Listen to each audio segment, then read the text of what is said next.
আশা করছি তোমরা সবাই ভালো আছো। একদম সাত সকালে উঠে নিজে শাড়ি পরে রেডি হয়ে অনেক রকমের ভর্তা নিজ হাতে বানিয়ে আমি আসলে কোথায় গেলাম। আজকে আমাদের ছোটখাটো একটা আয়োজন আছে ফাল্গুন উৎসবের। বছর ঘুরে অপেক্ষায় থাকি ফাল্গুন মাসটা কবে আসবে। এটা হচ্ছে আমার সব থেকে প্রিয় মাস, আর এই মাসে বাসায়ই হোক বাহিরেই হোক আমি ফাল্গুন উৎসবটা কিন্তু পালন করেই থাকি। সকালে ঘুম থেকে উঠেই 4 রকমের ভর্তার প্রিপারেশন নিয়ে নিলাম। এইটা করছি শুটকি ভর্তা, কাঁচা পেঁয়াজ বেশি করে দিয়ে হোটেল স্টাইলের শুটকি ভর্তা করছি। এটা কিন্তু খেতে অনেক মজা লাগবে। আর এখন করছি ব্রোকলি ভর্তা। এই ভর্তাটা আমার কাছে অনেক ভালো লাগে। অনেকে এই ভর্তাটা খায় নাই, তবে আমি বলবো এই ভর্তাটা একবার যে খাবে তার মুখে লেগে থাকবে। ভর্তা তো এমনি একটা মুখরোচক খাবার। আর কত দেরি? এদিকে সে তো ডাকাডাকি শুরু করে দিয়েছে, আমারও কিন্তু কমপ্লিট হয়ে গেছে ভর্তা করা। শুটকি ভর্তা, বেগুন ভর্তা, ডাল ভর্তা, ব্রোকলি ভর্তা, এটা সেম বেগুন ভর্তা আর ডাল ভর্তা। আমার ভর্তা রেডি। একদম ফুলের মতো রেডি করে ভর্তাগুলোকে সাজিয়ে নিয়ে যাচ্ছি।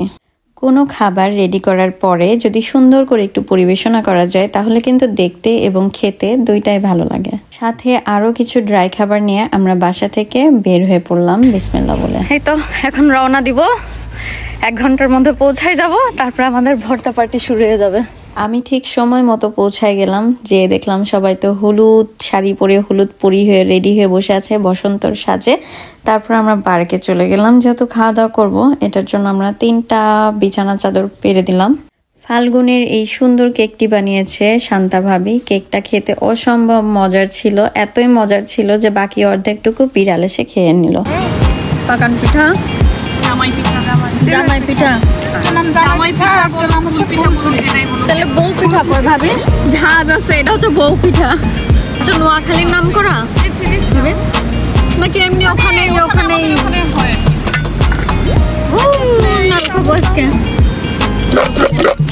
বিস্কুট, তারপরে হচ্ছে একটা চিপস, চাউলের নাড়ু খেয়ে দেখতে হবে তো না। এখানে গরুর মাংস, ভর্তা, কেক। এরপর আমি একটা মজার খেলা খেলবো আমরা। হ্যাঁ সারিস, ওকে। আমাদের 4 পরিবার সহজে একসাথে হয় না, তো এবার ফাল্গুন উপলক্ষে আমরা সবাই একসাথে হতে পেরেছি। বাচ্চাগুলো খুব এনজয় করছে। তারপরে সবাই যে যার মতো করে রান্না করে নিয়ে আসছি, খাবার ছিল আনলিমিটেড। সবকিছু মিলিয়ে আমাদের আজকের আয়োজন, আজকের ছোটখাটো পিকনিকটা অনেক মজার ছিল।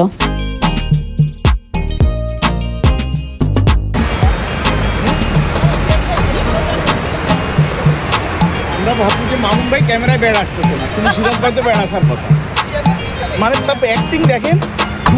আমাদের অনেক ফানি মোমেন্ট ছিল, তারপরে ফান করতেছি একে অপরের সাথে। এদিকে মামুনের সাথে অনেক ফান করতেছে একটা ভাইয়া। সবকিছু মিলে আমরা অনেক এনজয় করছি। তো সবাই ভালো থাকবেন, সুস্থ থাকবেন। এখানে বিদায় নিচ্ছি, আল্লাহ হাফেজ। আমাদের জন্য দোয়া করবেন।